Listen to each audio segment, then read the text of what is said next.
जोहार दोस्तों, स्वागत है आप सभी का एनके क्लासेस में। आज हम जेएसएससी एक्साइज कांस्टेबल परीक्षा के लिए क्षितिज भाग 2 जो कि चैप्टर का नाम है उत्साह और उस कविता का कवि का नाम है सूर्यकांत त्रिपाठी निराला।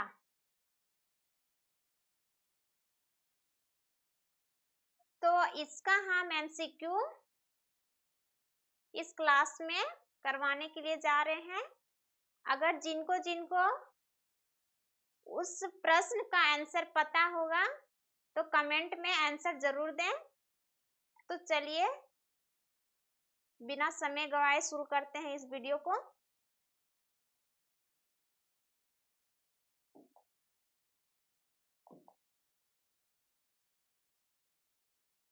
सूर्यकांत त्रिपाठी निराला का जन्म कब हुआ? तो सूर्यकांत त्रिपाठी निराला के बारे में भी पिछले वीडियो में हम पढ़ा चुके हैं। इनका जन्म कब हुआ है? 1899 में। कब हुआ है? 1899 में।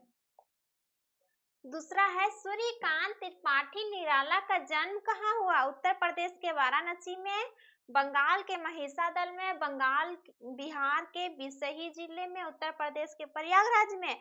उनका जन्म हुआ है बंगाल के महिसादल में, लेकिन उनका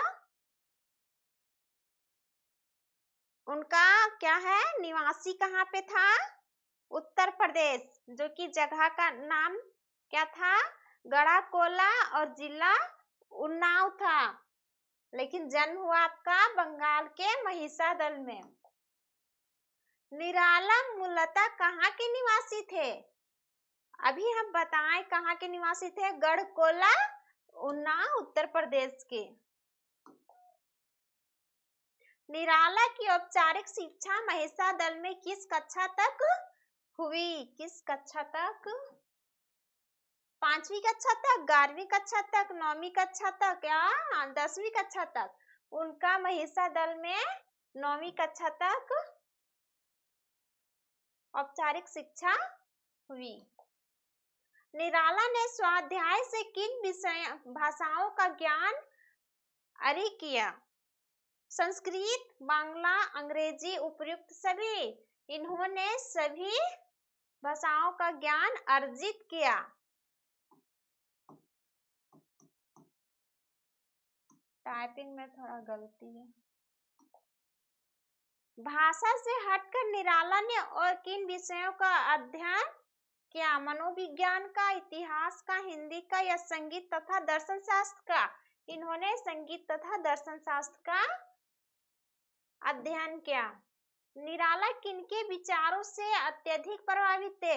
महात्मा गांधी के, मार्क्स के या रामकृष्ण परमहंस के तथा स्वामी विवेकानंद से या राजा राम मोहन राय के?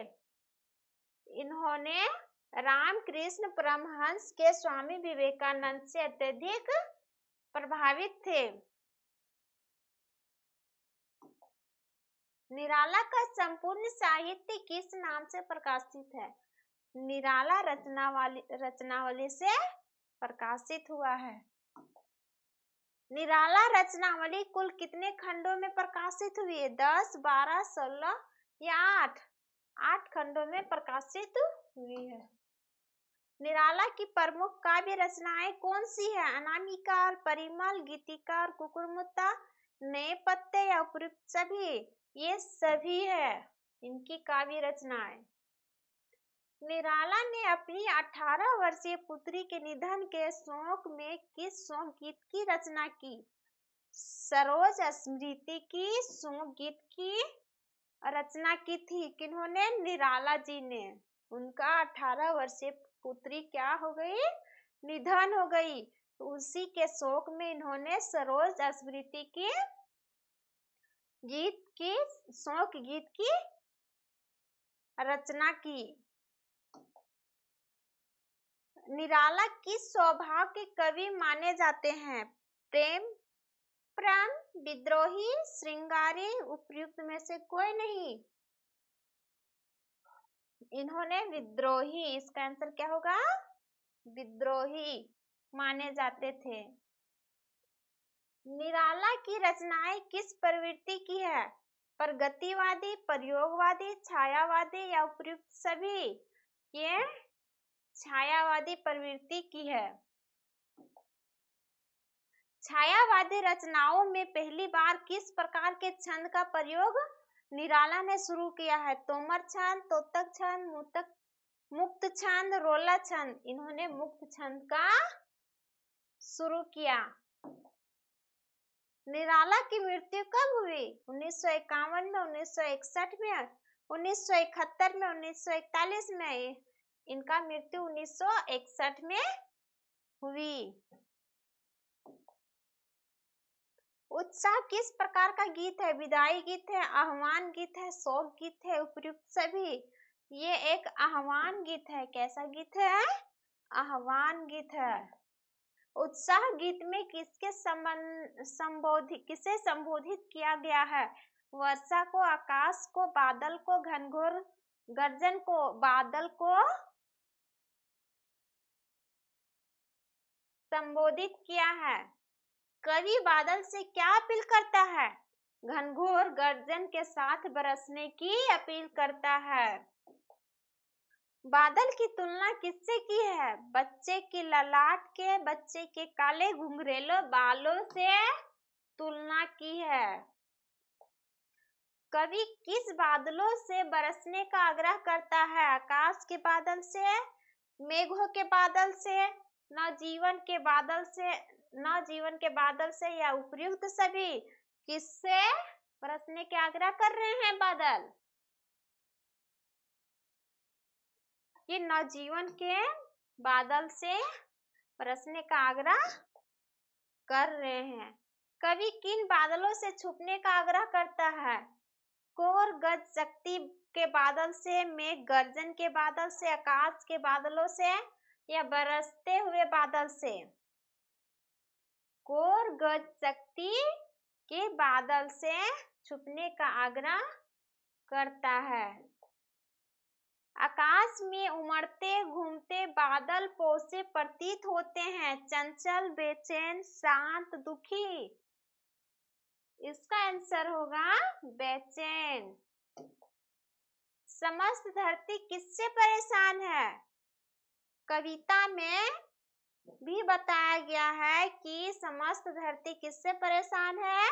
भीषण ठंड से, भीषण वर्षा से, भीषण गर्मी से, भीषण विनाश से। भीषण गर्मी से परेशान है धरती। धरती को कैसा बताया गया है? गर्म और तप्त बताया गया है कि गर्मी कैसी है, सॉरी, धरती कैसी है? गर्म और तप्त है। बादल बरसकर किसे तृप्त करेंगे? पेड़ पौधों को, धरती को, मानव को, स्वयं? कवि को।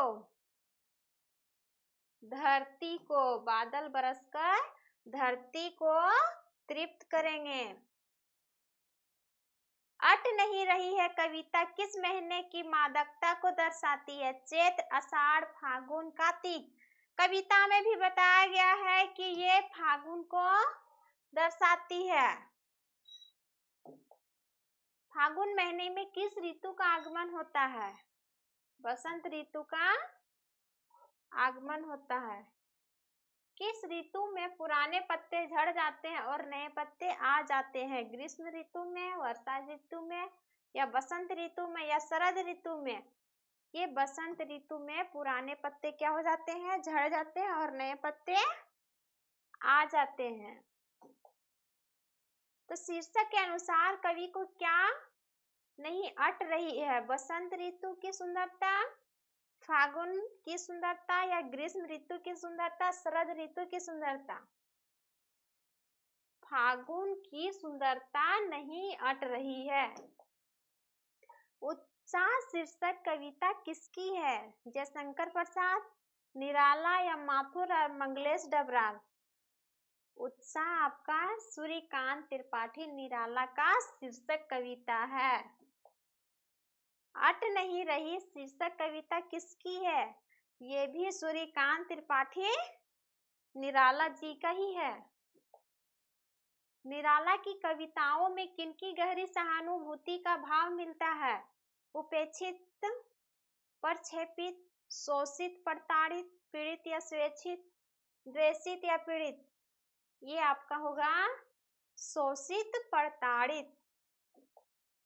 निराला किस काल के कवि थे? छायावादी के कवि थे। निराला ने छायावादी रचनाओं में किस छंद का प्रयोग किया?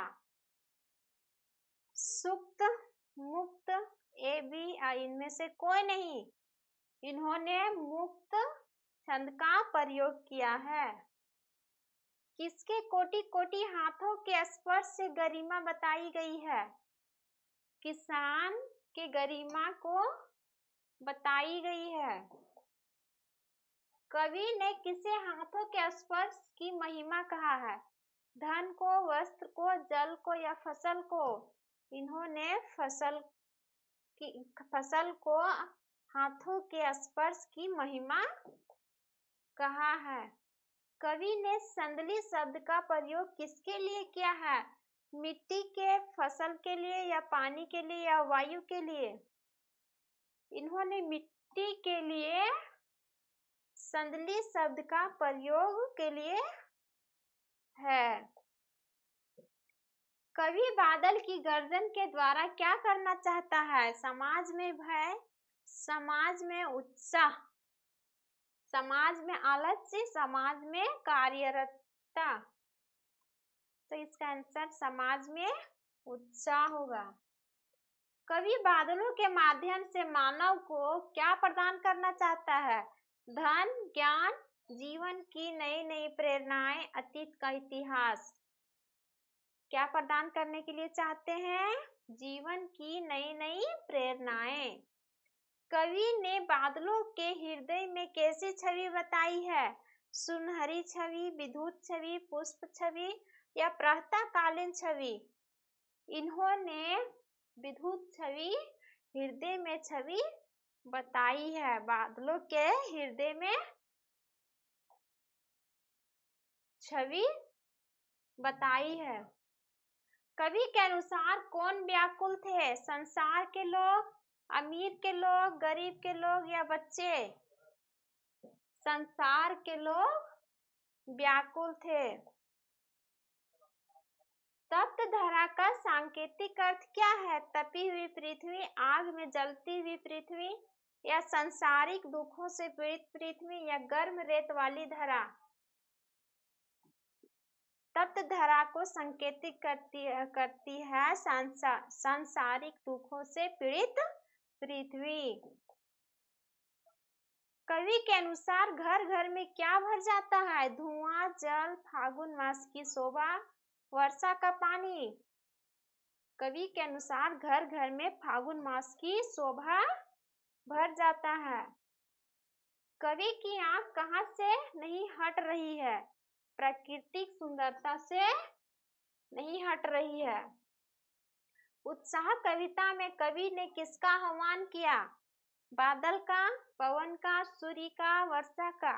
इन्होंने बादल का आह्वान किया है। तो दोस्तों, ये था आपका एमसीक्यू। अगर यह वीडियो आपको पसंद आया होगा तो लाइक करें, सब्सक्राइब करें और दोस्तों के साथ शेयर करें। Thank you. मिलते हैं अगले टॉपिक, अगले वीडियो में। Thank you.